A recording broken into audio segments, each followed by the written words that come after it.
Welcome to our final NFL preview of the regular season here at Good Teams Win, Great Teams Cover. Myself, Byron, and Joe are going to give you all you need to know about Week 18 in the NFL, all the scenarios, some of the bets, because it's been tricky this week with the who's going to sit, who's going to not, to get the kind of any prop bets up, but we've still got plenty of others to talk through. But first of all, it's our first show of the new year, first show of 2025. Gentlemen, Happy New Year. How are you both doing? Did you have a great New Year's Eve / New Year's Day? Happy New Year. Yeah, all being pretty good, pretty quiet, but pretty good. Yeah, how about you, Joe? Yeah, it was good New Year's. I'm guessing this was on the short list of we're going over 30 is not going out on New Year's Eve to clubs and pubs because it's too much hassle. And yeah, but I went round to someone else's house. There was 6 8 of us, so drunk plenty of booze and celebrated the night away. So yeah, it was fun and yeah, great New Year's and yeah, Happy New Year to everyone. And yeah, just sad that it's the regular season's coming to an end. Where's it gone? Yeah, it's just begun and just flown by. Yeah, we were sat prepping, all giddy for the week 1 preview back in September, and then we're here now, 18 weeks later, and it's all gone. I think that's going to be my New Year's resolution: appreciate the NFL regular season more. It flies by. We do so much work around it, and it just gets away from you so quickly. Appreciate the craziness of the regular season for what it is, and just enjoy it and embrace it a little bit more. I was going to ask you if you had any New Year's resolutions, kind of off the cuff. Mine was obviously no more back in Adlai Mitchell until year 2. So it's only 1 week, but I'll learn my lesson now. Week 18, no Adlai Mitchell bets. So fair.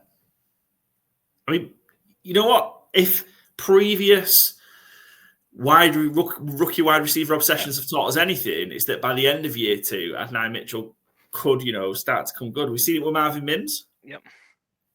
Rashid Shaheed eventually came good. I like Rashid Shaheed. Marvin Mims won me our fantasy league. Congrats. Just get that in there. Yeah. So yeah, Adlai Mitchell by week 17 of 2025 could be the guy. I'm almost certain. Joe, any New Year's resolutions for you? I was going to say, and then there'll be another fast wide receiver who Byron falls in love with who comes from the draft, and that'll be his new guy. I don't really do resolutions, but probably just don't believe in the hype and get off teams because, yeah, I was looking at a few of who we've picked throughout the year, and there's a few teams which I stuck with, and I should have just got out there, i.e. the Colts and a few of us. So, and yeah, I never doubt Mike Tomlin. I think that's going to be my new resolution because I doubt him way too many times this year, which yeah, he's just lost 3 in a row as an underdog. I know, but he's going to turn it around. He's going to do it again. I'll play it, yeah, but yeah. Fair. My other one is to win more bets. So just as a general, just win more bets.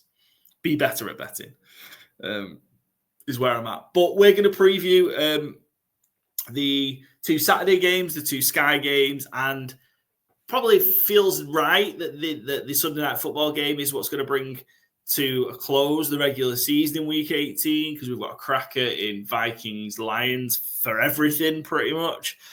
So we'll get to that as well. We've got our final 4-fold challenge of the regular season. Joe and Byron are very close. Joe's just ahead of Byron by a game and a half at the minute, hoping to avoid the 24-hour fast food chain forfeit that will be coming to your screen soon. And our ATS picks and our fantasy game day tips to round out the regular season preview. So let's start then with our Saturday games. All about the AFC North on Saturday. 2 bits of business, I suppose, to resolve. Who's going to win the AFC North? And the Ravens get the first stab at it. So the Ravens are at home against the Cleveland Browns. Huge favourites in the earlier Saturday games. 17.5-point favourites the Baltimore Ravens. The over-under in this one is 41.5. I guess that's because of DTR. But yeah, how are we seeing this one going? Do you just think Ravens, no messing about, get this done and clinch? Yeah, I think so. I mean, I was kind of stunned when I seen the line. I thought it was going to be like 13. maybe 14. It's not actually DTR starting on Saturday either, by the way. Oh, is it not? No. Do you know who the backup is? Well, you do, but do you remember who the backup is? So it's the fourth string Browns quarterback then after That's Watson, right. Winston, DTR. No, I've not seen this. Also, 2 years in a row, Stefanski will have 4 starting quarterbacks, I believe. Yeah, who is it? Bailey Zappi. Of course it is. But both quarterbacks will play. Not a serious organisation in Week 18. Yeah, I think the Ravens just blow the doors off them here. I mean, it's an 18-point spread. Like, that's not going out on a hot take here. I had the Browns in as covering, but the more I thought about it, I think the Ravens just put up.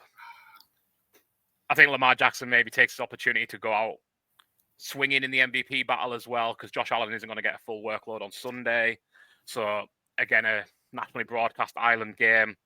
I took him to have 4 passing touchdowns here. He's done it 4 times already this season. He can just get wild whenever he wants, really. And in this kind of matchup, 18-point spread, why not? It's 1,100 for him to do that. I think that's a pretty nice price for something that, again, has happened 4 times already this season, and they are 18-point favourites. And, he's pushing for that MVP. It just all points to Lamar having another Lamar game to me. So, yeah, that's where I've gone for it. Excellent. Yeah, I mean, Bale's. I was looking at the over, and I was thinking with DTR, they just really can't score any points. They might be able to score some points with Bailey Zappi. Yeah, it's a really damning comment, really, but I think they are more competent offense with Bailey Zappi at the wheel than DTR. I know in our Week 17 review, I couldn't be more down on the Browns, and I don't know where you guys have got them in our power rankings. They'll come out later today, but I had the Browns at 32 because they just don't have an offense with DTR at the wheel. So I think Bailey Zappi can complete passes. I don't see them competing with Baltimore, but I think the offense can at least be competent to a degree. Bailey Zappi's an overs machine in college at Western Kentucky as well. So, Joe, how are you seeing Browns Ravens? Yeah, I'm sure it's about. I was tempted to go Browns, but I just went the Ravens just because. I think they're going to be. They are clearly the better team, but only thing I do worry about, obviously, they're probably if they win, they're locked into the 3rd seed. So obviously they don't get a bye next week. There's no chance of that. So if they are up by 10, 14 going into like the mid-3rd quarter, are we going to see? Because it feels like the Ravens, like Lamar Jackson hardly ever plays Week 18 or the last week. They always get they've already clinched their spot or injuries and whatnot. So I won't be surprised if they do try and rest him. Will they try and rest Henry? I know he's got some incentives to get towards, but he's not going to get them. He's like 200 odd yards to get to the 2,000, which he would have maybe have some incentives or try to get that 2,000 mark. So I don't think he's going to get that. So I think they could rest some of their players going into the 3rd, 4th, and maybe on that defense as well, because they don't want any more injuries there. So that's my only worry, is that they'll take it easy in the second half if they are up. They are actually against the Browns, the last 5. They're 1-4 against the spread versus Cleveland, and Jackson is 5-10 against the spread in the last 15 home divisional games. So it's not, even if it was a full strength, it's not like the Ravens have, covered the spread very often against NFC North games. So it is a weird division when they play each other. But yeah, I've blent the Ravens anyway, just because they're clearly the better team. They could get up, and then it's just, can Bailey Zappi do anything against this team? So I'll be curious how it goes. I think Judy could have a big game. Like the Ravens feel like they always give up big yards and points to the main wide receiver. So we'll see where it goes. And my main bet is Keaton Mitchell anytime touchdown scorer at plus 300. Like I said, I think they'll probably give Henry a rest, especially in the second quarter, and get Keaton Mitchell going. It feels like he's been playing a lot more the last few weeks, and ramp him up for the playoffs, because he can be a massive weapon for them to someone different to Henry. And I think the plus 300 anytime touchdown was better odds than Derrick Henry scoring 2 or more. So I just thought get them more money with Keaton Mitchell. I think it's good value. I was expecting Mitchell to be have a bit more of an impact for the Ravens down the stretch. Obviously, the injury that he had was so knee injury, blew out his knee ACL didn't it, last year when he just kind of sort of broke out a little bit. And it's just not been the case. I don't know if that's just how bad that injury was or them just trying to take the time coming along, but it just felt like he would be a perfect 1-2 punch with Henry, and it's just not seemed to have developed. Maybe it comes in the playoffs, who knows, but maybe that's what they're keeping him back for. But we'll see. This is the biggest spread since the Browns have returned to the NFL as an expansion franchise in 1999. This is the biggest underdog the Browns have been in Baltimore, 17.5 points. They have, so to Joe's point, 6-2 in the last 8 in Baltimore. The Browns have covered, and there've been some pretty big numbers in that as well. So, yeah, it's interesting. A lot of money is on the over. 84% of the money, 84% of the bets is on over 41.5 or over 41. Is it 41.5? It is, yeah. Over 41.5. So maybe Bailey Zappi can do something. I mean, how many do you think they need? 10 maybe? Yeah, I would say like if the Ravens get going, because even Tyler Huntley managed to put some yards on them last week, and I didn't realize. I was just seeing this. The Browns are 31st in DVOA against number 1 wide receivers, and obviously Zay Flowers has just got his Pro Bowl. He's all up in the arm, so maybe a big game for him as well. So I think the Ravens can easily score 30 on this, even with the backup quarterback. I don't even know who's their backup quarterback now. I had Tyler Huntley in my head, but obviously is it Susay? Is it Josh Johnson, the 47-team veteran? I believe he's played for everybody and everybody. You are correct, yeah. So I think he can even get points on this team. So yeah, I think they only could get Browns get 10 points, and might be enough to cover. And you mentioned Zay Flowers, Pro Bowl wide receiver there. He's the first ever Ravens wide receiver to make it to the Pro Bowl as a wide receiver. They've had a few kick returners, but first ever Pro Bowl wide receiver, which is incredible in 25 years. Yeah. I've got another one more fact for you. There's a question in this. So Lamar Jackson has 39 passing TDs and just 4 interceptions this season. Only one QB in history has thrown 40-plus passing touchdowns with 5 interceptions or fewer. Do you know who that is? Feels like Peyton Manning with Denver, but 5. I'm guessing that's no. Brady? No, it's Aaron Rodgers in 2020 for the Oh. Packers. Oh, wow. So recent. I figured it'd be one of his 2013-14 seasons. That's impressive. I do have another question as well. Oh, here we go. If you want to get wild. Pardon? Never going to get off this game. No.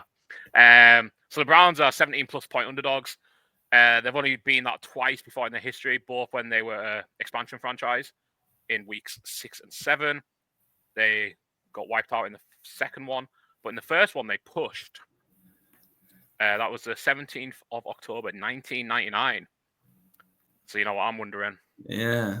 What was the UK or America or Australia or Canada or Germany's number ones? They were all smash hits of the late 90s.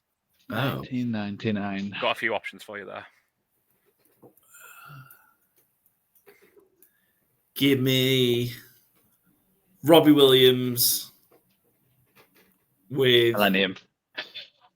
That feels right, but it's not Rob Williams, Peter. Yeah. So. Oh. I'll try Steps and Tragedy. Incorrect. No. So in the UK, it's Christina Aguilera, Genie in the Bottle. Oh, nice. US was Santana Smooth. Oh, nice. In Australia and Canada was Lou Bega, Mambo number 5. And surprisingly, do you know where Lou Bega's from? Germany. Surprisingly, in Germany, great shout, Paul. It wasn't Lou Bega. It was the Bloodhound Gang with The Bad Touch. What a set of number ones on October 17th, 1999. Lou Bega, Munich's finest, I believe. Mm-hmm. Yeah. Playing in the next Munich NFL game, yeah? Yeah, that'd be good, actually. Well, better than some of the dross that's played at these London games. I think the Rizzle kicks were the last one I went to, so give me Lou Bega every single day of the week.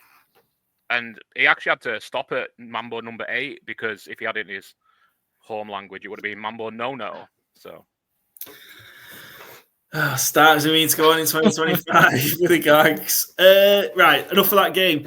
If the Ravens somehow do drop an absolute bollock and lose to the Browns, it opens the door for the Steelers to potentially steal the AFC North as they host the Bengals, who are looking to stay alive and stay alive and hope for some favors on Sunday to sneak into the playoffs. The Bengals are 1.5 point favorites here.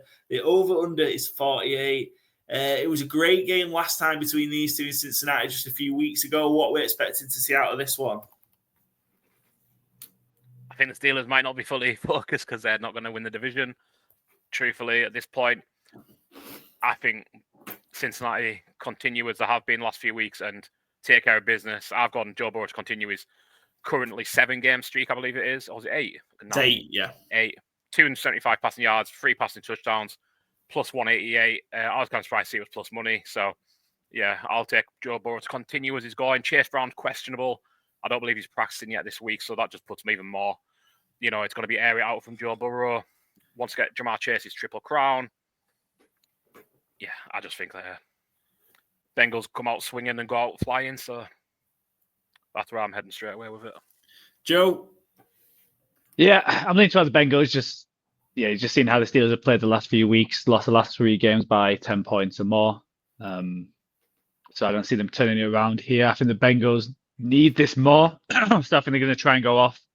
I was going to do similar to Byron, but I did see his, and then I changed my main bet. So I've got Joe Burrow longest pass completion is 50 plus yards at plus 400. I just think with someone like Chase and Higgins, that can just go off, and it doesn't even have to be the air yards. It can be the run after the catch. So yeah, I see this Bengals team winning. We'll see if they make the playoffs or not. And I think the Steelers are in a weird position because, like you said, they'll know if they can win the division or not if the Ravens have won. But I still think it's important that they have to win. So you're playing the Texans rather than the Ravens if the Ravens win. To hold on to, yeah. Yeah, because I'm hoping just with how the season's ended is that the Chargers jump the Steelers. So, the Steelers or Texans don't get the Chiefs possibly in the division round. So, I'm hoping for Bengals win. And then, Steelers at Ravens should be interesting. But just going off that fact that there's been 10 teams who have finished the season with a winning record but lost 3 straight games by 10 plus points. 5 out of 6 of them who made the playoffs have all lost the first playoff game. So if you obviously continue to go 4 games and losing by 10 points, I'm quite sure that the Steelers out on the first wild card as usual. But I'm guessing you're going to tell us a Mike Tomlin fact from your Rolodex to say why the Steelers will cover this game. No, I've got a lot. I'll let you pick the number. I've got 1, 2, 3, 4, 5, 6 stats. So pick a number between 1 and 6. 5. Bengals have won 5 in a row on the road, going 5-0 ATS. There you go. And I think this game is obviously massive for the Bengals. They have to stay alive. The Steelers need something. Like I would say, they are. I wouldn't even say limping to the playoffs. Like this is a team who were, said it'd been relatively easy run for them, but they were playing Pittsburgh Steelers style football, winning, doing the dirty stuff, and now they've just hit an absolute skid with once the schedule tightened up, and it's become a lot of a struggle for them. And ridiculous as it sounds, love Mike Tomlin, of course they. If they lose 4 in a row to end the regular season and then get bumped in the first round of the playoffs, the noise in Pittsburgh again is just going to be relentless. And those people are stupid because how could you ever wish away this head coach? But that would be a 6 straight one and done playoff appearance. Like it's just not pretty from that perspective.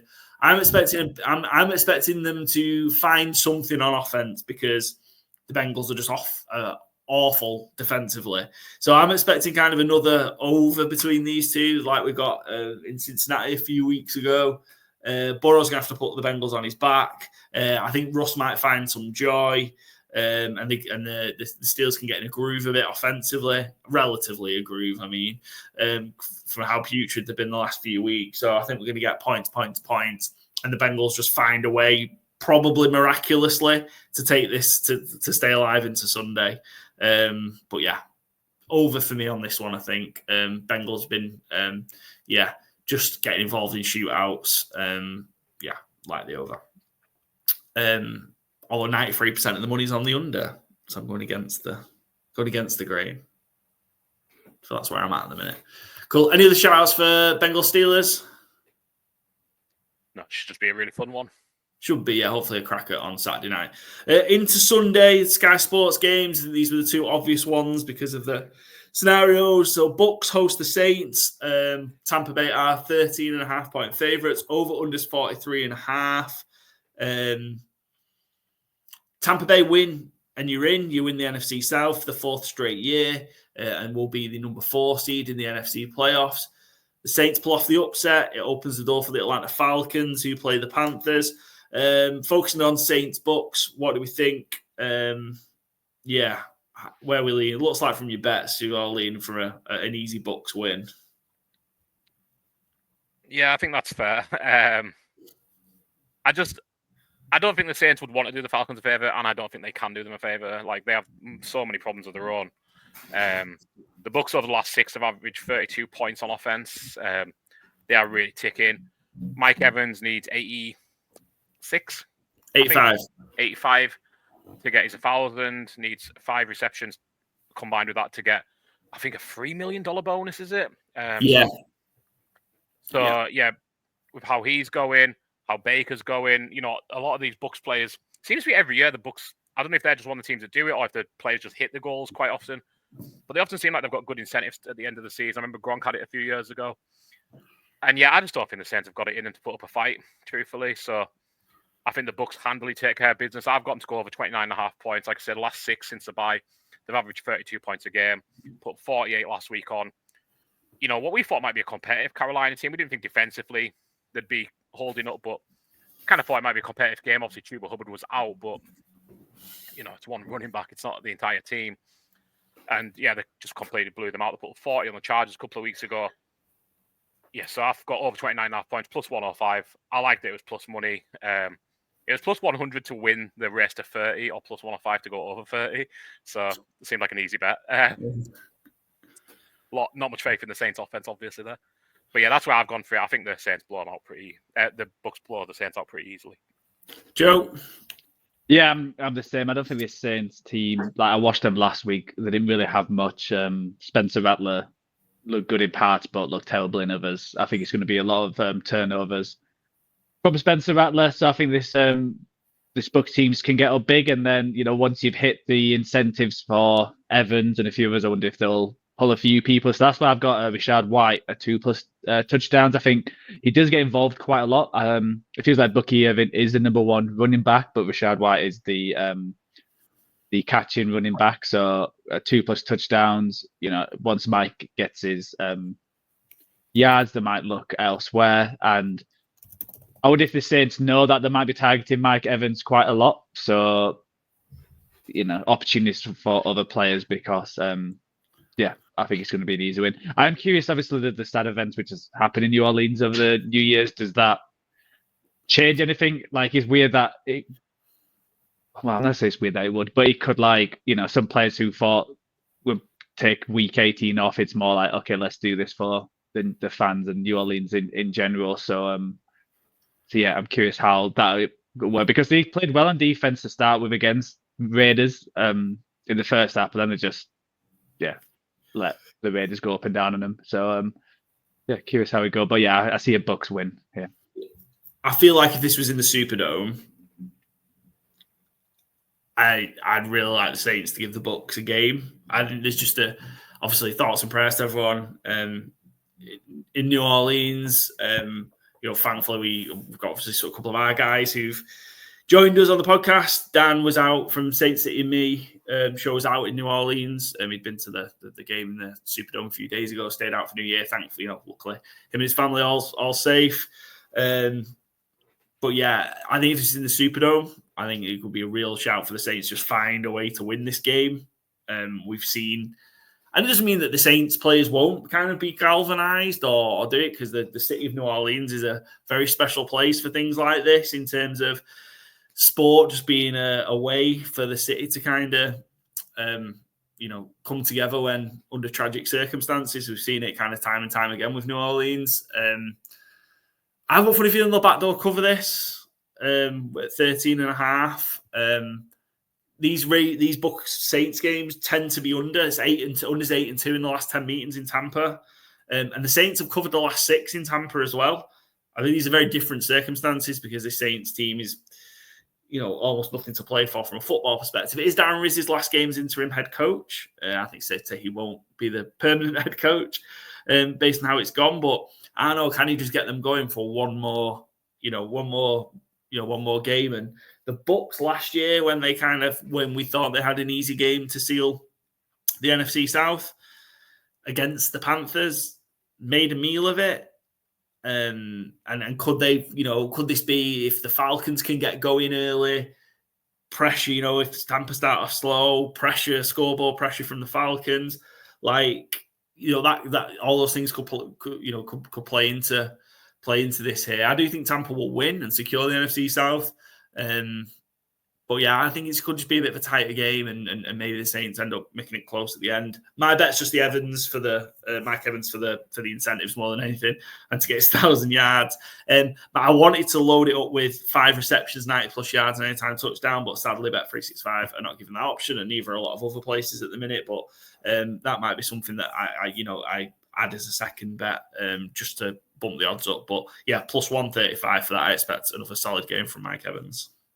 It's wild as well. Just for him to hit the 85 and 5 on DraftKings as a special is minus 200. So this at plus 135 is beautiful compared to that. Yeah. The chance that he's getting 5 receptions and 90 yards, he's getting a touchdown. Yeah. And the Bucks can be the 3rd seed as well if they win this and the Ram losers, which I think would be nice. You'll be playing the Commanders instead of the Vikings or Lions. Yeah. And we'll get Lattimore and Evans, which everyone wants in the playoffs. Yeah. See how much Marcus Lattimore wants it. But yeah, I certainly want to see it. Yeah, absolutely. Late game, Chiefs Broncos. So this is Broncos win, and they're in. And I guess they could get in if the Bengals and Dolphins lose and they lose as well. So I suppose there is that possibility as well. Well, it's in the Broncos' own hands. Winning, you're in. You are 10. The Broncos are 10.5 point favorites. It feels weird saying that against the Kansas City Chiefs. Over under in this one is 40. I'll start on this one. I just think this is going to be real low scoring. Carson Wentz is playing quarterback for the Kansas City Chiefs.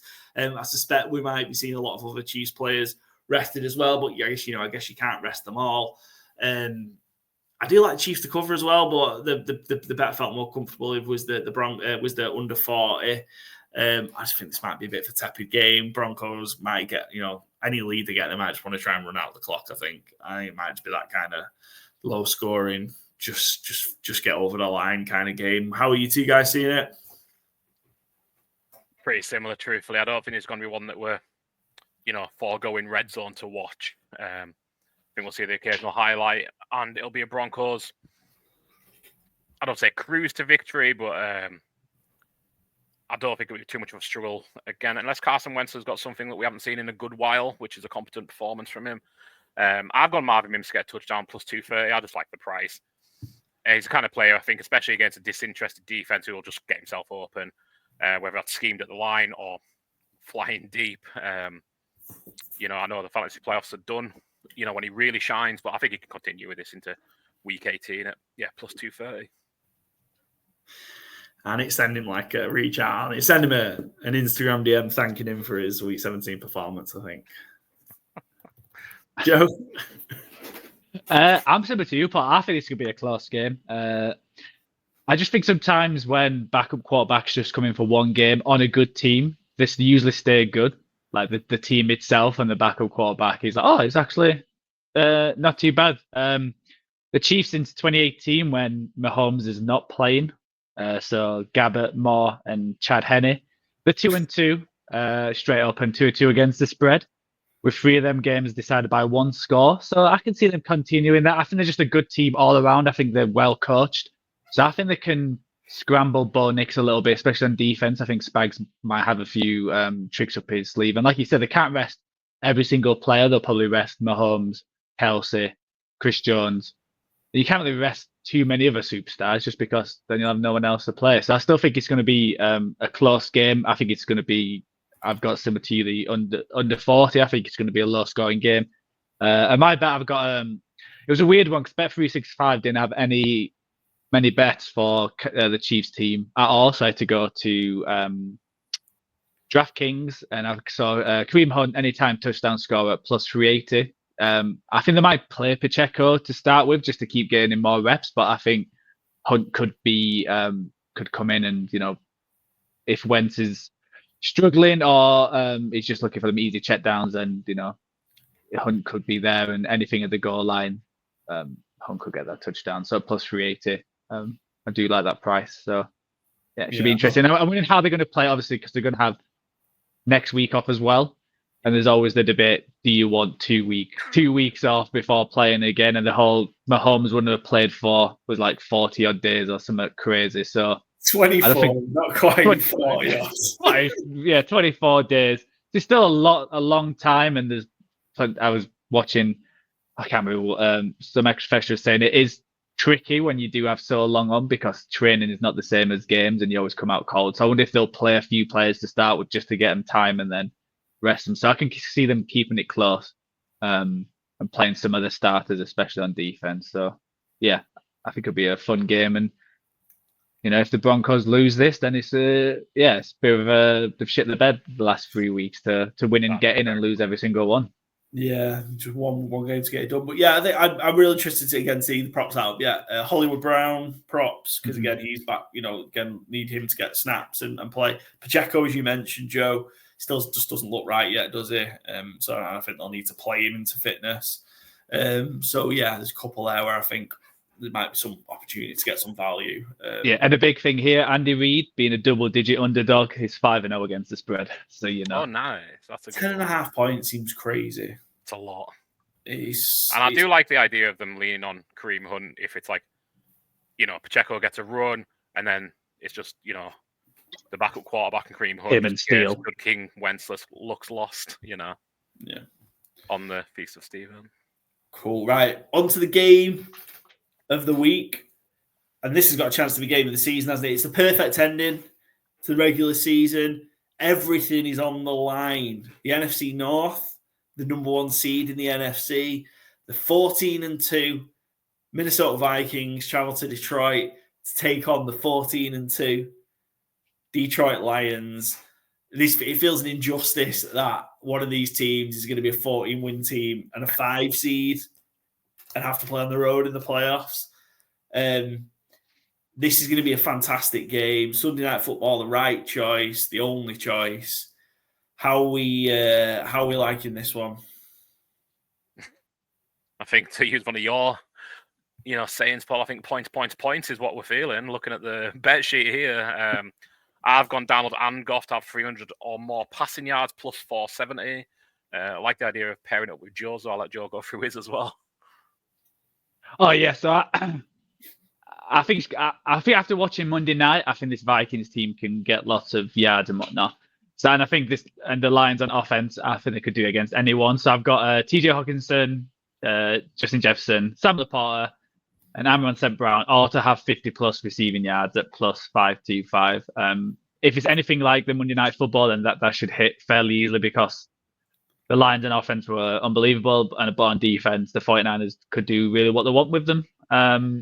Except a few interceptions. So I think it's going to be similar. So yeah, I think we're all expecting a similar game like it was Monday. I think the only wrench is how does Brian Flores, what does he do? I think that'll determine how this game is just what does the the Vikings defense, how can they slow down this Lions team? Because I don't think this Lions defense is slowing many teams down. I think they're going to play a lot of shootouts, and can their star players just make 1 or 2 plays just to help their offense out?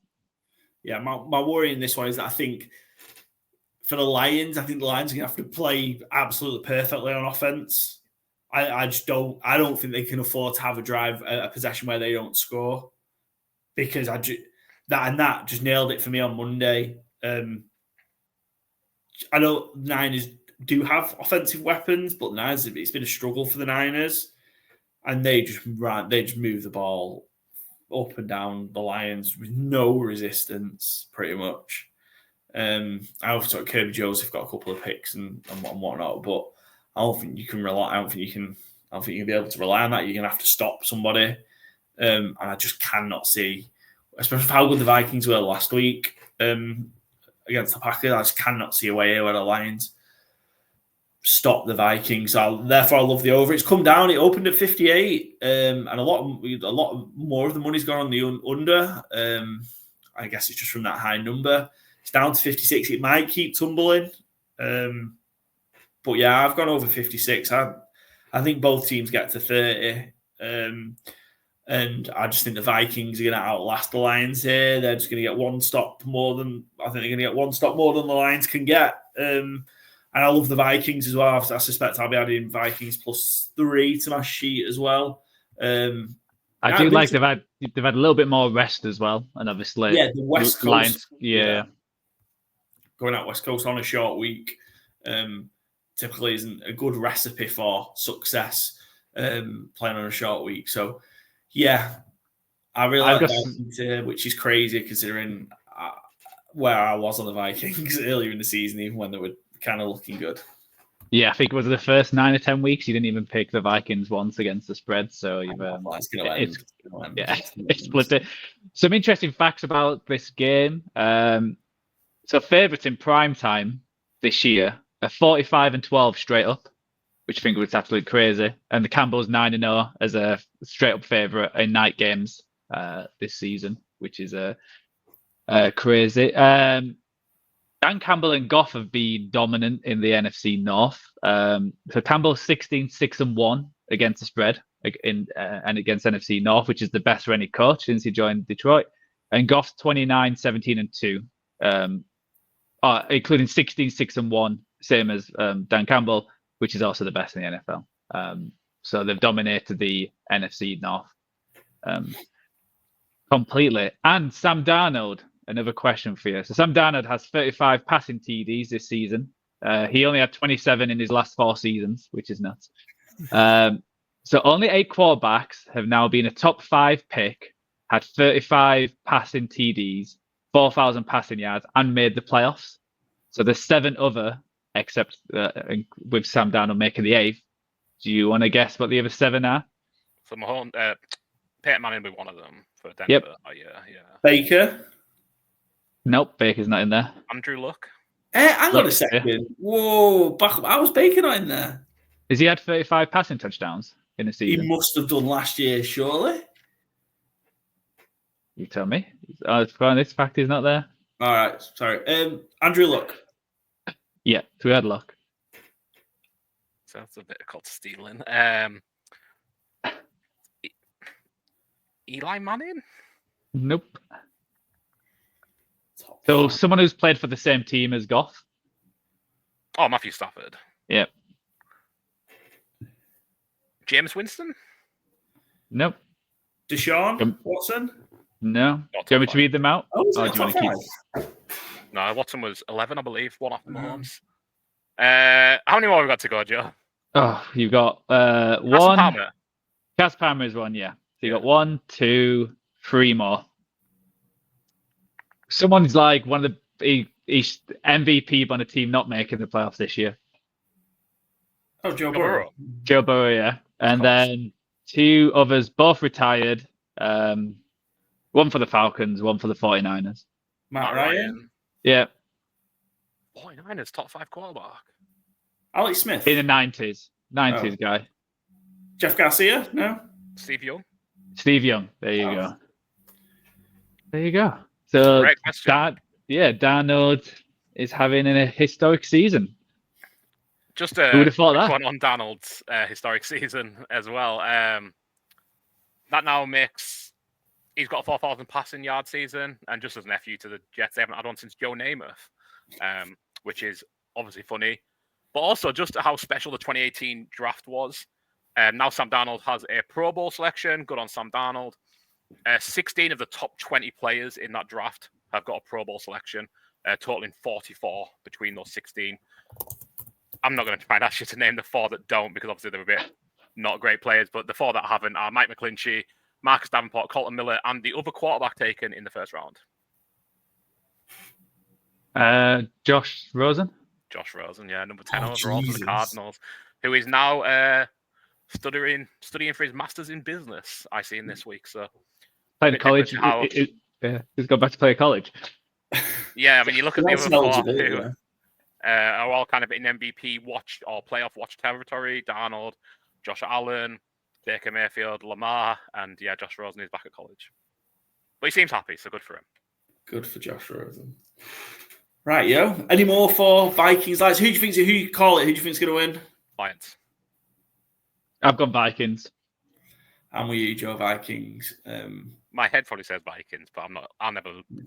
I feel bad. I don't feel great backing against Dan Campbell and the Lions, but it makes sense. I can't stop anyone on defense. Yeah. There's so much to overcome. Yeah, and they're going to need Jack Fox to have a quiet game. He's had 3 games where he's done nothing this season. That is the Lions punter. He's had another one where he punted once. I don't think it's going to have to be one of them kind of outwins if the Lions do. Yeah. Fair. All right. Cracker potential game of the season. Right. That's our preview for the main games this week. The 2 Saturday, 2 Sky games, and just the 1 primetime Sunday night football game. No Monday night football, of course. With it being week 18, we'll get Monday night football back for the wildcard round of the playoffs, though. Let's head to our 4-4 challenge. Gentlemen, how are we feeling? Byron, you're in the hot seat at the minute, I guess. Yeah. I'm all right. You know, we'll see how the season ends. And then we'll start weighing up possibilities, start scouting locations, maybe get myself down to Bangarang for how many pies would I have to eat in 24 hours to get myself out of there? Oh, that could be an option. I think that might make you real poorly, though. Yeah, that would. That's not an actual option because, Jesus. Also, that's like deep in Chicago. That's like, okay. I mean, genuinely probably 2 hours of public transport away. So that transit. How far is the nearest Taco Bell? 10 minutes. Oh, cool. All right. 15 maybe. Yeah, pretty close. Nice. Cool. Well, McDonald's probably a 10-minute walk away, which I mean for America is next door because nothing's walkable. Just a reminder, then our 4-4 draft, our 4-4 challenge. We pick 1 favorite, 1 underdog, 1 over, 1 under. It's crazy if you don't know how it works by now. From the NFL slate, we draft them. We get a guest to pick them. Possibly the hottest, better related to good teams and great teams cover has been after cashing a 30-1 touchdown treble parlay last week. Jenny, my missus, like the look of her 4-4 this week. I think it's pretty good. I think it's got a real good chance of winning. We'll see, but we'll talk through that once we've picked ours. Joe, you're up. Yeah. Not liking this. I hate week 18 because anything can happen. That's so long to think about this. Yeah. I'm going to go with favorite to start with, and there's 2 I really like, but it all depends what happens on Saturday in the early games. Oh, does it? Let me just check. Right. While Joe's doing that. No, it doesn't actually. I know where I'm going. I'm going the Dolphins -1 against the Jets, I believe. This pick stinks. Wow, thanks, Paul. Dolphins minus. What you really think? Dolphins -1 with Tyler Huntley playing quarterback. Did not win last week.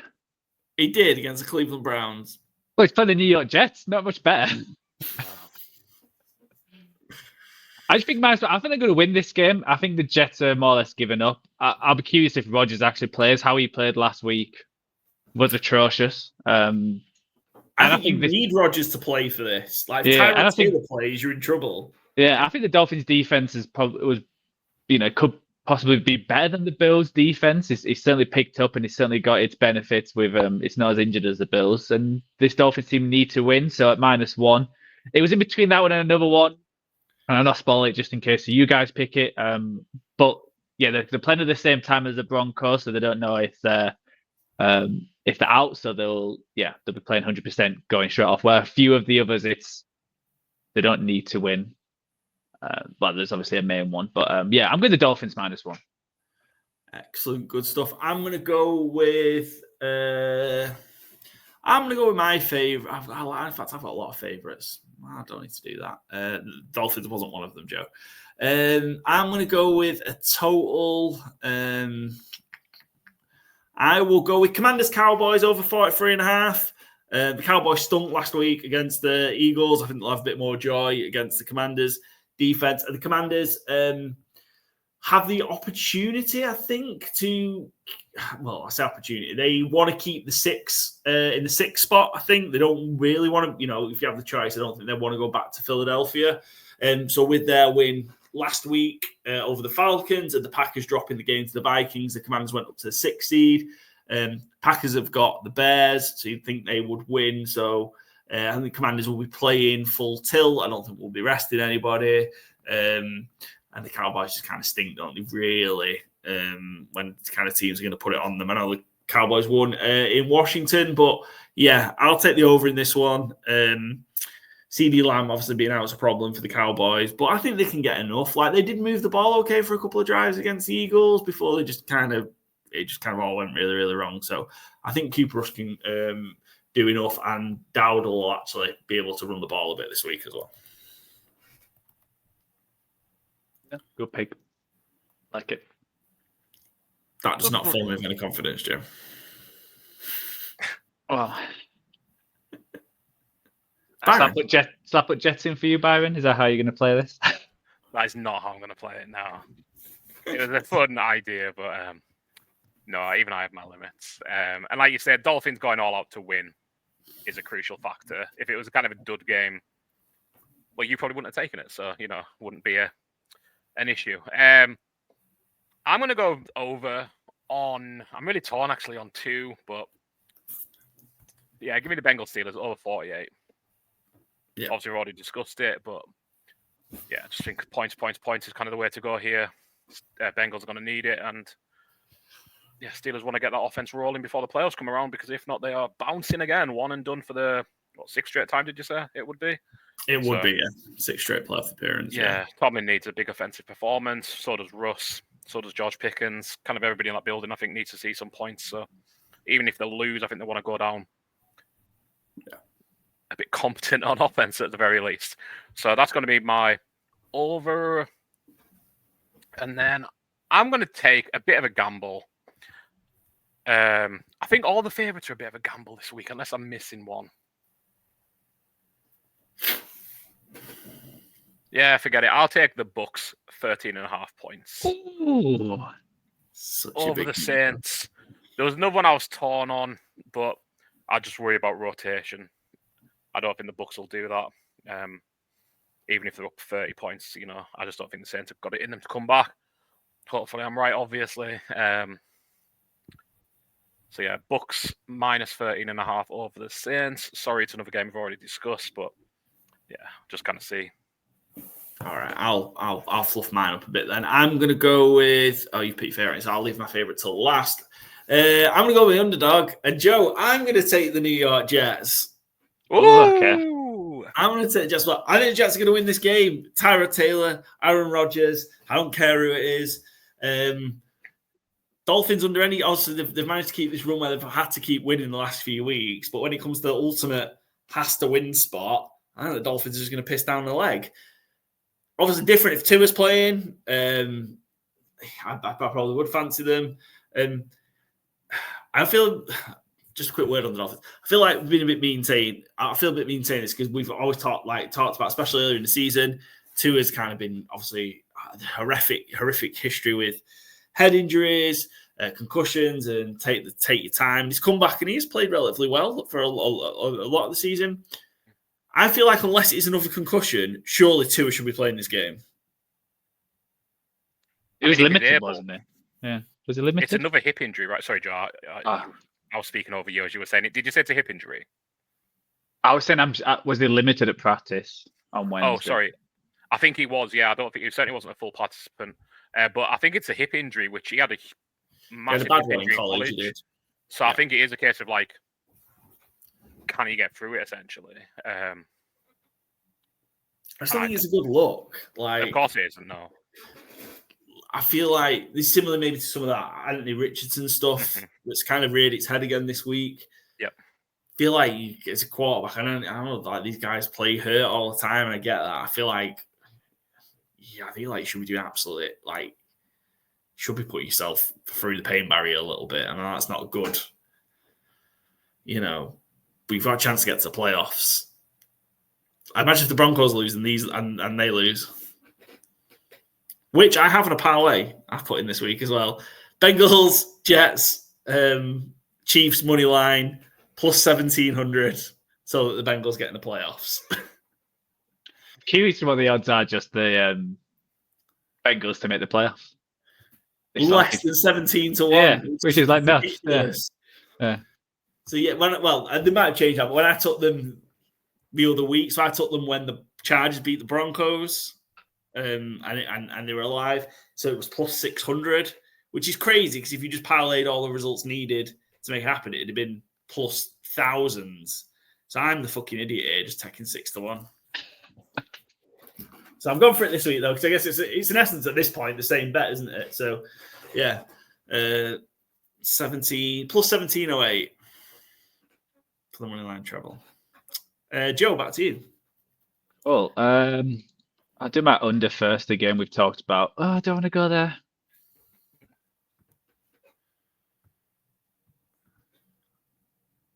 Do my over first because I definitely know what I'm going with. Over, I'm going the 49ers at Arizona.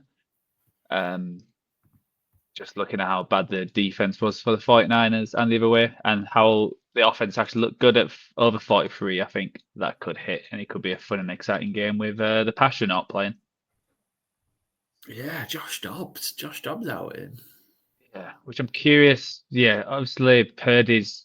It's another elbow injury. Hopefully, it's nothing too serious. That it's got nothing to do with the injury I had. Yeah, a few years ago.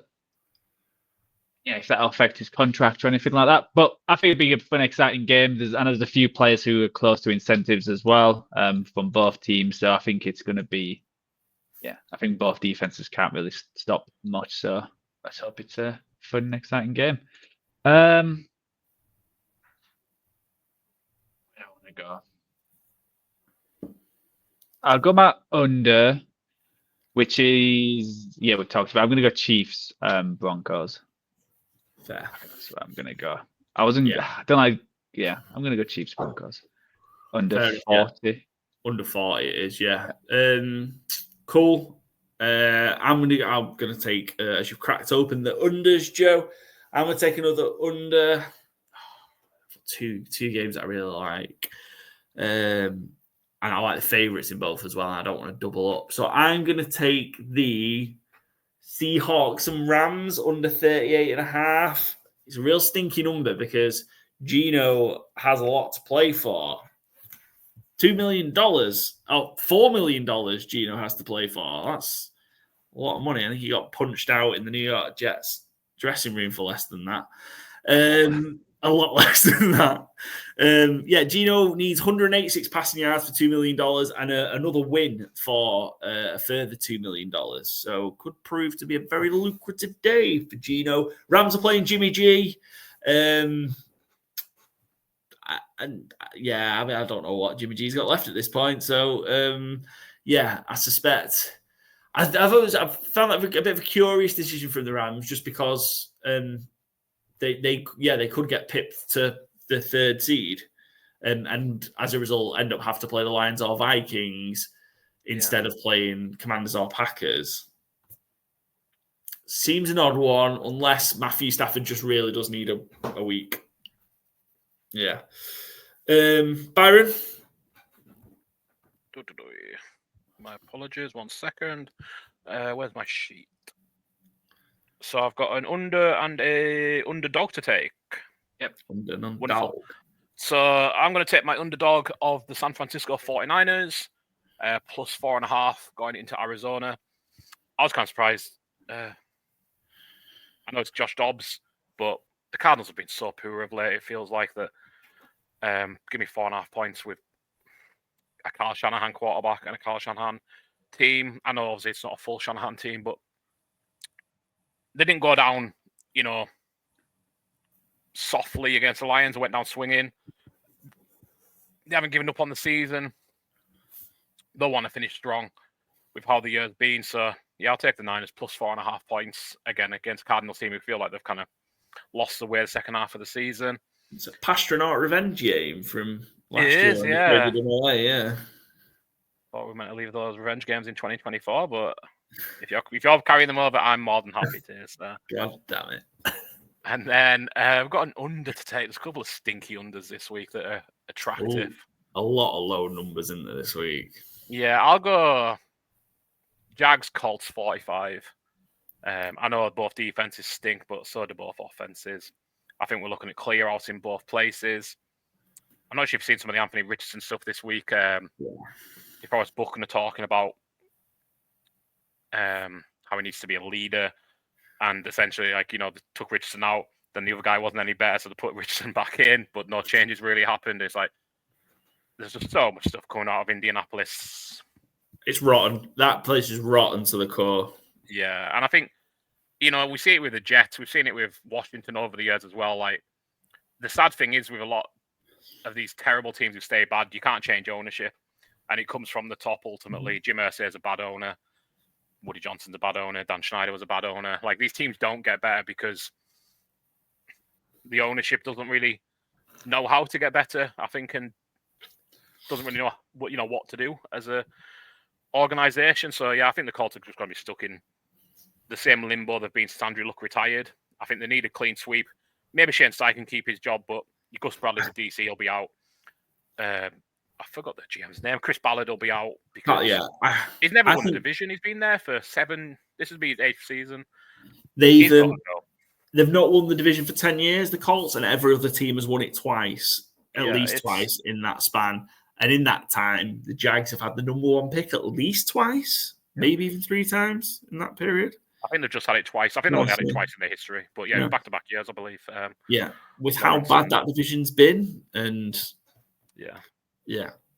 I think Steichen's just going to be, whether you think he deserves it or not, I think he's just going to get caught up in it. And could well do, yeah. I think a lot of the culture stuff around the teams, like if you're not coaching it, you're allowing it. And yeah.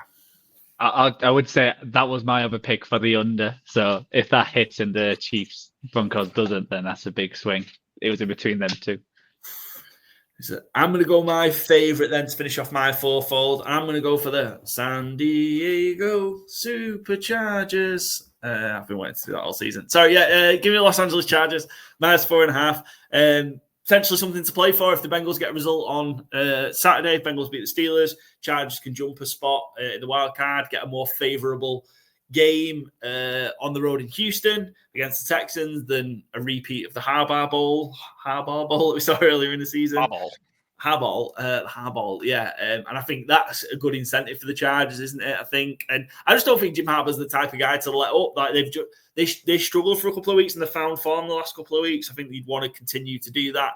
And even, maybe if they only played, obviously if the Steelers won the night before, you're at least going to get half or 3/4 out the starters, I'd have thought, and the Raiders absolutely suck. So yeah, that's kind of the feeling on that. I'm real surprised it is that lower number. That was my in between that and the Dolphins was the favorite. Like, only thing I was worried about is if the Steelers won or if they were winning and they had to take some players out and it was a nothing kind of game and they start resting Herbert and whatnot. That was my only worry. But I feel like you're prepping to play the starters, aren't you? Because you're prepping on the basis that you do have something to play for. And if the backups haven't been taking snaps all week, then they're not going to play the majority of the game. So, I think we might get enough out of the Chargers to get a big lead against the Raiders. And 4.5 seems a real low number. There's maybe something that I don't know there, but I've had a look and check on reports and stuff like that, and there's nothing to suggest that Herbert's going to sit. So, all right, so it's my underdog. The last pick of the regular season for the fourfold challenge, Joe. It's your honour. I've backed myself into a corner here. I don't like because my options are the Chiefs, but do I really want to double up?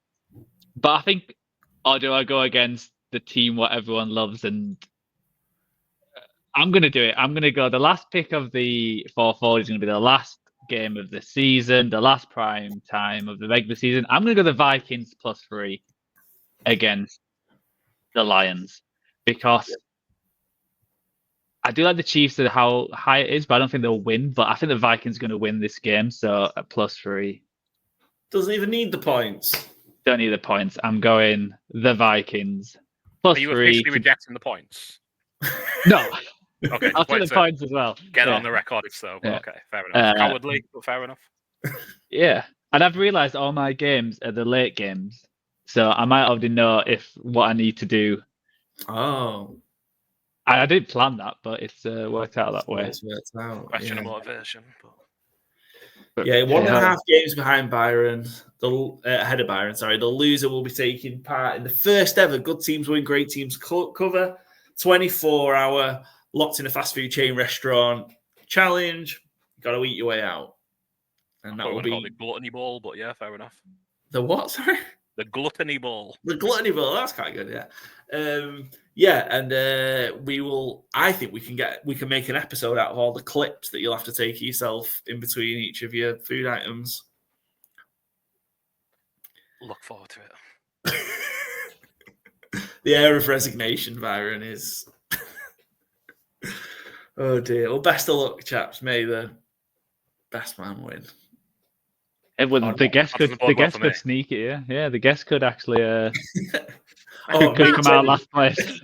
Oh, did you not tell Jenny that whoever's the guest on week 18, she has to take the forfeit?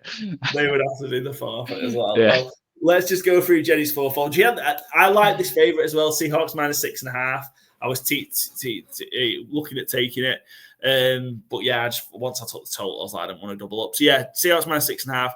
It's Jimmy G. Gino's got something to play for. Seahawks can get to 10 wins as well. Like, that's a bit of a milestone, isn't it, as well? And, 10 wins and miss the playoffs. Guys, he's got lucky, isn't it, really? So, yeah, they've got a lot to play for still for that perspective. Taking the Panthers to give the Falcons a game. Panthers +8. Yeah, I just think the lack of Chuba Hubbard's a problem for the Panthers, I think. But who knows? The Falcons might just fumble around and just keep it, inadvertently keep it close. Saints Bucks over 43.5, so she thinks there's going to be points with the Saints, more likely for the Bucks. And then under 39, I like that pick. Dolphins, Jets under, might be a bit of a disgusting game. Snoop Huntley versus Aaron Rodgers or Tyrod Taylor, we'll see. +12.28 for Jenny's fourfold. Still not had a guest hit it this season. 3-1 last week was the best we've had, so that was done last week. So fingers crossed, hopefully Jenny can deliver. +12.28. Byron, you're +1200 for your fourfold. Bengals Steelers over. Bucks -13.5. Niners +4.5. Under 45. Colts Jags. I'm +12.28 over. Commanders Cowboys. Jets +1 as my underdog. Under Rams Seahawks. Chargers -4.5 point favourites. And Joe, you're +1200 as well. Dolphins, your favourite. Over 49ers Cards, under Chiefs Broncos, and the Vikings +3 as your underdog. Best of luck, gents, anyway. Let's head over to our ATS picks. I don't think there's really many games we haven't talked about. We'll just check to see if we haven't. I'll pick out any odd ones. There's a lot that we're all on here. I guess that will happen when it comes to week 18 as well. But any games we haven't really talked about? Packers Bears. We haven't talked about. I was surprised one of you didn't take Packers -10 as a favourite. But that's because you both picked the Bears for ATS. Packers kill the Bears at Lambeau. I think Packers are 8-2 in the last 10 at home versus the Bears and won the last 8 straight up. Byron, why are you still on the Bears? Old habits. Die hard. I think the Bears are going to be desperate to do something this last week. They have been so bad, and this will be 10 losses in a row, I believe, if they lose again. Yeah, they probably will, but I just think there's going to be an air of desperation. And correct me if I'm wrong, I don't think the Packers have much to play for. And I've kind of got issues with the Packers' kind of offensive play call in the last few weeks. They seem to have kind of gone a bit, to my opinion, too run heavy and a bit too predictable. So I worry this might just get bogged down as a bit of a bad, close game where the Packers maybe win by 7. And it's kind of an ugly, that's not 20-12 type game where the Bears kick 4 field goals, something like that, 21-15, where there's not really much doubt about who the better team is, but by midway through the second quarter, it's kind of like, okay, everyone's just settled down and the game's kind of done already. Yeah, and when these guys played last time, that's when it was a blocked field goal for the Bears to win. I think 10's way too much just this year. Like the Packers not been impressive, and it is big if they do get that 6th seed. So you're playing the Rams, or the Buccaneers instead of the Eagles, but there might also be like less rest on players in the second half if it's going where it's going. So so I've got the Bears. I think 10's way too much as well, because Commanders, so Packers can improve their playoff standing with a Commanders loss and a Packers win. I missed the game we didn't talk about or two. Bills, Patriots. I think Josh Allen may play one snap just to keep his record going. I think he might play a little more, but I don't think much more. Yeah, maybe 2 series. I like the Patriots to win here and bone themselves out of the number 1 pick. Drake May's not playing, is he? Last time we said last week. Well, I think he had another concussion. Well, I don't know. It's reported they might have had a concussion, but he also went back in the game, didn't he? That's the NFL for you. I don't think Drake May is going to play. I think it's going to be Jacoby Brissett, and Jake Milton is taking first-team reps this week. I like the Bills' backups to beat Joe Milton. Joe I'm glad you went back this game. Throw an orange, 120 yards. Give me Joe Milton. Yep. I mean, it certainly sounds appealing, but one of my favorite facts of the week this game. The Bills have had 13 different receivers or pass catchers, including Josh Allen, catch a touchdown this year, which ties an NFL record. I believe it ties their own NFL record from a couple of years ago.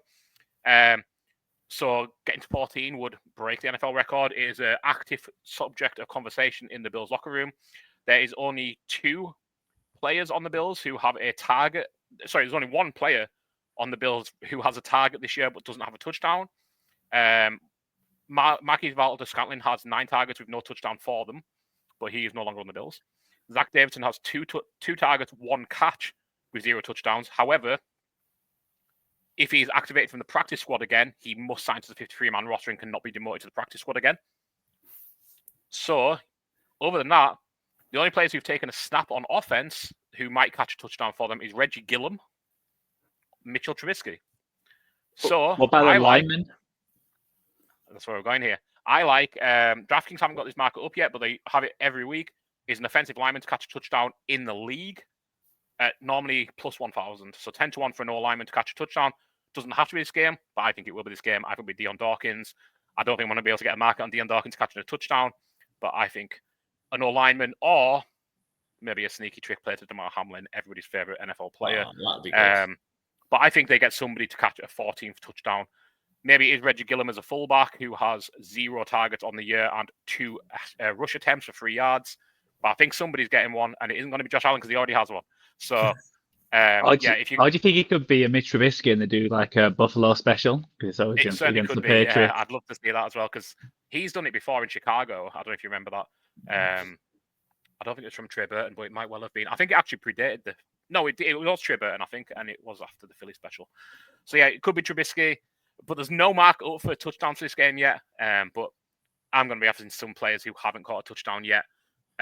Who haven't taken a snap yet for the Bills. I think KJ Hamler, former Bronco, is on their practice squad. Could come up and get a touchdown maybe, but I think somebody's setting that record, essentially. Nice. Sorry, that was a lot of waffle about a game that does not matter at all. That's cool. We'll get a clip out of that for when it happens on Sunday, hopefully. Falcons, Panthers. Falcons need to win to put the pressure on the Bucs and can take advantage of a slip-up and sneak in the back door to win the NFC South. Joe, you like the Panthers? Yeah, obviously gone on with Jenny's pick as well. I just think it's going to be a close game. The Falcons, it just feels like the NFC South, they're all similar. I think the Falcons are going to play close. It's just 8 points seems a lot, even though I was really impressed with Penix Jr. Last week. I think the Panthers are still playing for pride, and their team who doesn't feel like they've given up, that they're still playing for something, while all of the other teams who already are don't. So I think they're going to keep it close, and it should be a fun one. But I am worried that Bijan could just run all over this Panthers team and it get blown out. But I'm going with the points. Fair. We're all on the Texans against the Titans. That will make the Titans 2-15 ATS, wouldn't it? I think. and their very miserable season. I'm on the Jags against the Colts. It's the wrong way around, really, because not really the home team wins this game between these two, but I just think all the noise, we've talked about it a little bit, all the noise coming out of Indianapolis this week has been horrendous. Burn it down. I think the Jags cover. I think the Jags might win the game here, which is crazy, but the Colts are so bad. I've taken the Saints to cover, backdoor cover 13.5 against the Bucs. Rolling the Eagles against the Giants. There's so many games we didn't talk about. Eagles I flipped this at the last minute. I was on the Giants. Just like, oh, they're just going to bone themselves again to move down the draft board. But yeah, end up with the Eagles. Joe, you're on the Cowboys against the Commanders. Yeah, I thought this was a close. I know the Cowboys stunk up the show against the Eagles, but they've been playing well before that. They beat the Bucs, who I think are very similar to the Commanders. I don't see too much between them. So I think they're still fighting for Mike McCarthy. And I think if they'd won last week, then his job would have been a lot more safe. I think he still is safe, but if they have like another stinker again to another division team, would that influence something? So I think they're going to play hard for him. And I think this Commanders team's good, but they're not great. They can't run the ball except Jaden Daniels. So I think it's going to be a tight game. And I think the Cowboys could sneak this and have some pride and be at least we beat the Commanders. Beat the Commanders home and away. Yeah. Beat the Commanders and the Giants home and away. Yeah. That's Anyway, I think the rest of the games we've touched on, haven't we, at some point throughout. So, yeah, that's our last lot of ATS predictions. Joe, you've got a 12-game lead over Byron, so I think it's safe to say, Joe, is it even possible? No, quickly went through. I think there's only 5 games where 6 games were different. I maybe should have left through and just went opposite, but I just made my picks and, didn't check on what Joe was doing. Fair, no problem. So congratulations, Joe. Well done. 140, 109 and 7. Pretty healthy. Like I say, if you just bet all them games, Joe, you've had a good year. I know. Yeah, excellent. Over to Fantasy Game Day. So our last regular season Fantasy Game Day recommendations, tips for the Sunday Stars game. A reminder, Fantasy Game Day, the UK's best NFL daily fantasy offering platform. Wide range of games, from standalone games to full slates. And there'll be more to come in the playoffs as well from these guys. Use promo code COVER, all in capital letters. You'll be credited with a free play after your first entry. First paid entry, you'll then get a freebie on us. Go join. You've got to be 18 plus to enter, UK only, and please gamble responsibly. Joe, you've gone for the Pastronaut as your quarterback option. Yeah, I was really impressed with the 49ers on offense against the Lions. I think they still could pass you around. I think there's still some players who are wanting to play. And I don't think Dobbs is that scared of. He's not a backup quarterback who will just hand it off to the running back nonstop. I think they're going to let him throw. And Juwan Jennings, I think he's just got over 1,000. Vicky Pearsall had a really good game on Monday, so I think he's going to want to show out again. Kittle, Debo probably want to show something because he could be on the trade market. So I think it could be a lot of passing yards, and it's tricky this week. You're just looking for the players who are going to play the full game, and they mean something and not everyone else picks them. So I do like Dobbs at 4,200. I think it's a nice cheap option with what's there, but I do like Byron's as well. I'll hand it to Byron's. That was my first choice, but Byron already had the QB. Sorry, I went Michael Penix Jr. 4,600. Again, and I think we've all kind of gone the same kind of vibe on quarterback. It's like players have got something to play for in some capacity. But yeah, I think the Falcons have gone after obviously come out and score points. Their over-under for this game is 48.5. The Falcons team total implied is 28. So yeah, I mean, there's going to be a lot of Bijan, going to be a lot of Tyler Algier as well. But I've been impressed with Penix. It wasn't perfect, obviously, against Washington, but I like how he moves the ball. I like how he moves himself as well. So against a down on the luck Carolina team who got absolutely blown out last week by the Bucs, I don't see them having a bounce back this week. I think it's going to be another beat down. So, yeah, 4,600, nice middle price quarterback for a team who's going to be a must win. Fair. I suppose so much. I've gone Geno for the Seahawks at Rams.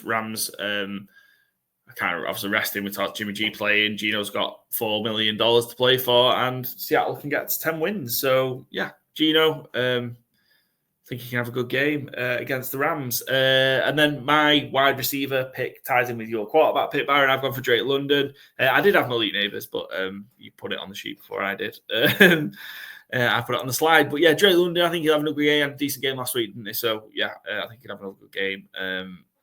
With Penix, that's going to be a very important hook up for those two moving forward. That's probably terrible phrasing, but yeah, relationship and partnership moving forward for the Falcons. So yeah, I think that'll keep going. Yeah, Byron, tell us about Malik Neighbours.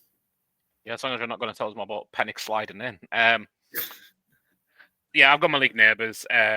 Not really playing for anything in particular, but he's 4 receptions behind Brock Bowers, and whoever finishes higher of the 2 this season will have the rookie all-time receptions record.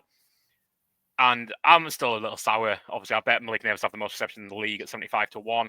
He still leads the league in receptions per game, but he is, 13 behind Jamar Chase. So I don't think he's going to overtake him pending Jamar Chase sitting out the final game of the season for some unknown reason. But yeah, I think he's just going to get peppered with targets to try and get him that record. It's all the Giants have got to play for, because ideally they still want to be a high draft pick. So a lot with Malik Neighbours getting 12 catches sounds about how the Giants should probably try and play Sunday. Joe? Yeah, I've got I feel like all my picks I've gone like for the backups and the second in line. But I've got Jordan Anderson against the Lions at 6,000. We've talked about this game. I think there's going to be points, and Anderson's is getting better and better as the season's gone on. And he's obviously the cheaper option than Justin Jefferson, so it could be the cheaper side. You could get both in, to be honest. But yeah, I think they're going to get plenty of yards and touchdowns for both teams. So you could have chosen any of the Lions or Vikings receivers. Excellent. And you've gone for one for the Denver Broncos Chiefs game for your running back / tight end option, Joe. Yeah, I've got Noah Gray. I feel like he's been involved quite a bit this year, even with Patrick Mahomes and with Carson Wentz coming in. He normally hooks up well with his tight ends. One of them you have, Paul. But I've got Noah Gray against Denver, and he's 2,400. I think they're going to probably rest Kelsey, or if he's not playing Menace. I think Noah Gray is the next in line. And I think, the connection between Wentz and his tight ends is normally strong. And yes, that's what I'm going to Noah Gray. Excellent. Byron, your running back selection?